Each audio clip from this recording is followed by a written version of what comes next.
The Valdderan Empire had ruled the Outer Rim for 3,000 cycles.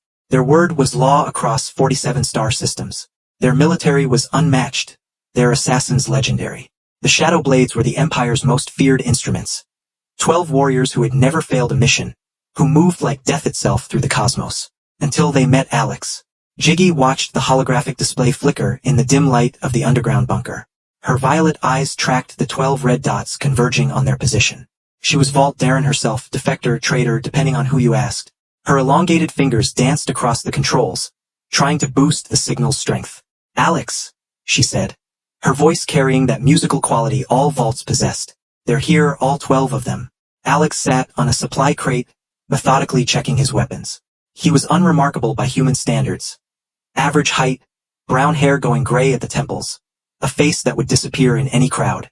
That ordinariness had saved his life more times than Jiggy could count. Just 12? He asked, sliding a fresh magazine into his pistol with a soft click. The Emperor must not think much of us. You don't understand. Jiggy's hand trembled slightly on the console. The Shadow Blades have eliminated entire resistance cells. They've assassinated planetary governors in their own fortresses. They once killed a hive queen surrounded by 10,000 drones. 12 of them is... It's an extinction-level threat. Alex stood, rolling his shoulders. Jiggy, how long have we been running together? 2 cycles, 23 planetary months. And in that time, how many times have your people tried to kill us? She didn't need to calculate. 47 attempts. And how many times have they succeeded? Despite her fear, Jiggy felt a small smile tug at her lips. 0. There's a reason for that, Alex said, moving to the bunker's weapon locker and pulling out items that made Jiggy's stomach turn. Humans had a reputation in the galaxy. Clever, adaptable, and frighteningly creative when it came to violence. Your empire has been the apex predator for so long. You've forgotten what it's like to face something truly dangerous. And what's that? Alex looked at her, and for a moment, she saw something ancient in his eyes. Something that predated civilization itself, an animal with nothing left to lose. The first Shadow Blade entered through the eastern ventilation shaft at 200 hours. Crevenal was his name. A master of silent infiltration who could move through a room full of motion sensors without triggering a single alarm. He descended on monofilament wire, forearms holding various weapons. His compound eyes seeing in 17 different spectrums. He never saw the wire. Alex had strung it at precisely neck height for a Valdderan, using fishing line he'd scavenged from a human colony ship. When Crevenal descended, the wire caught him clean. His head tumbled one way, his body the other. Alex had calculated the exact tension needed. Too loose and it would simply cut. Too tight and it would snap. Perfect tension meant a clean decapitation. Jiggy heard the thud through the bunker's audio sensors and closed her eyes. 1 down. 11 to go, Alex said, already moving to position 2. Shadow Blades 2 and 3 came together through the main entrance because there was no lock in the Empire that could stop them. Shelvara and Quinn were specialists in brute force, genetically enhanced to smash through any barrier. They shattered the reinforced door in 3.2 seconds. Jiggy had timed it. What they found on the other side was a corridor empty except for some unusual cylindrical objects mounted to the walls. Claymores, Jiggy had learned, a human weapon of beautiful simplicity. Point toward enemy. Detonate. The directional mines shredded both Shadow Blades into fragments smaller than Jiggy's smallest finger. Alex was already running toward position 3 when the explosion faded. That's 3, he called back. Getting boring yet. The 4th Shadow Blade was Teshik, the patient one. She waited outside for 6 hours, scanning, analyzing, calculating the perfect entry point. She found it, a weakness in the northern wall's structural integrity. She placed a precision cutting charge and slipped through. The room she entered was dark, but her enhanced vision pierced the blackness easily. She saw the humans standing there, unarmed, waiting. Finally, Alex said, someone who wants to do this properly. Teshik lunged, her 8 razor-sharp claws extended, moving faster than most species could perceive. But humans, Alex had once explained to Jiggy, were pursuit predators. They didn't need to be fast, they needed to be smart. He'd calculated her attack angle based on standard Valdderan combat doctrine. He stepped left, let her momentum carry her past, and brought a combat knife up through the soft tissue under her jaw. The blade pierced her brain in 0.4 seconds. 4, Alex said, wiping the blade clean. Shadow Blades 5 through 7 tried a coordinated assault from 3 different vectors. They were Yorgith, Mindel, and Krevnik, the Empire's tactical geniuses.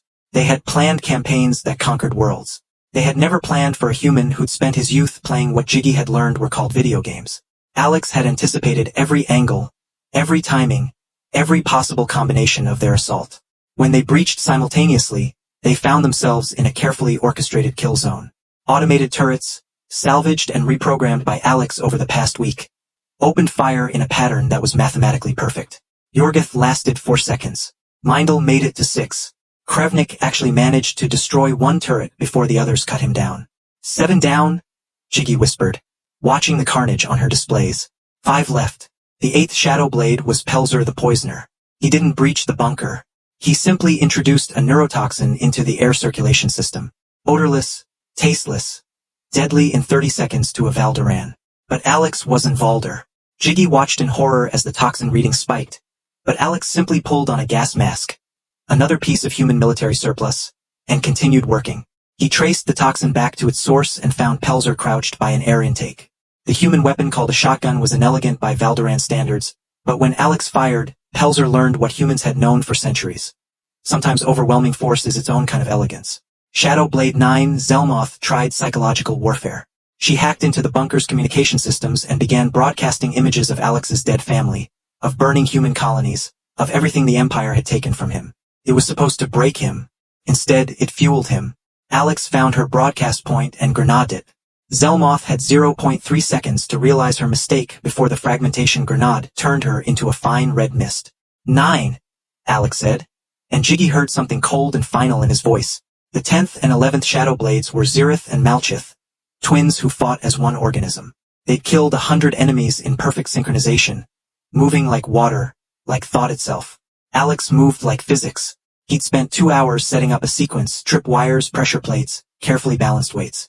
When the twins entered, they triggered a cascade that was part Rube Goldberg machine, part death trap. Falling storage containers crushed Zirith. Malchith dodged those only to step into a bear trap, a primitive human hunting tool that was brutally effective. While he struggled, Alex simply shot him. 11, Jiggy said. 1 left. The 12th Shadow Blade was Krivax, the inevitable leader of the 12, the Emperor's finest weapon.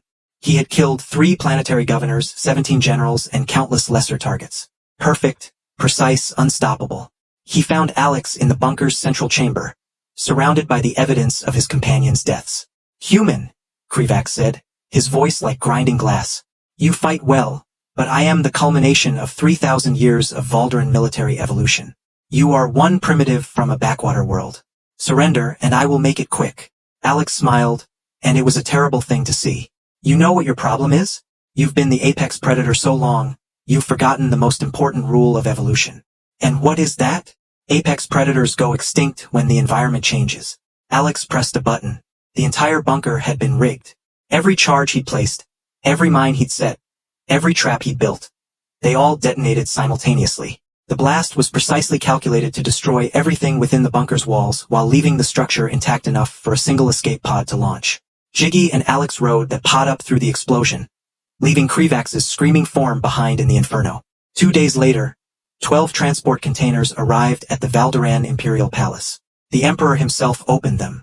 Inside were the remains of the Shadow Blades, sorted, catalogued, and carefully packaged.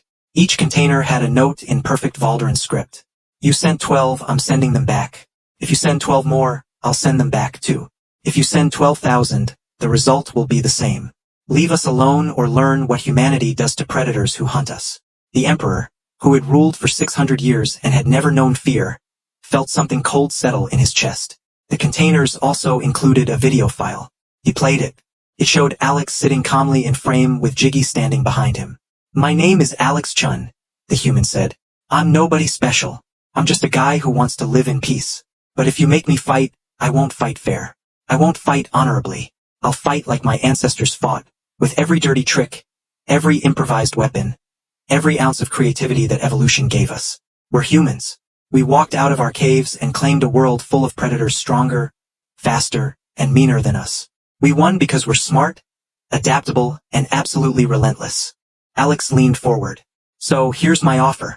Leave us alone, and you'll never hear from me again. Keep hunting us, and I promise you, 12 elite assassins will seem like a training exercise compared to what comes next. The Emperor watched the video 17 times. Then he issued an order that shocked the entire Empire. Alex Chen and Jiggy were to be left alone. No assassins, no hunters, no retribution. Some called it mercy, Some called it cowardice. Those who understood called it wisdom, because the Empire had learned the most important lesson in the galaxy. When you send your very best against a human with nothing to lose, sometimes the human wins. And humans never forget. Please follow my channel for more videos. One click from you can change my life.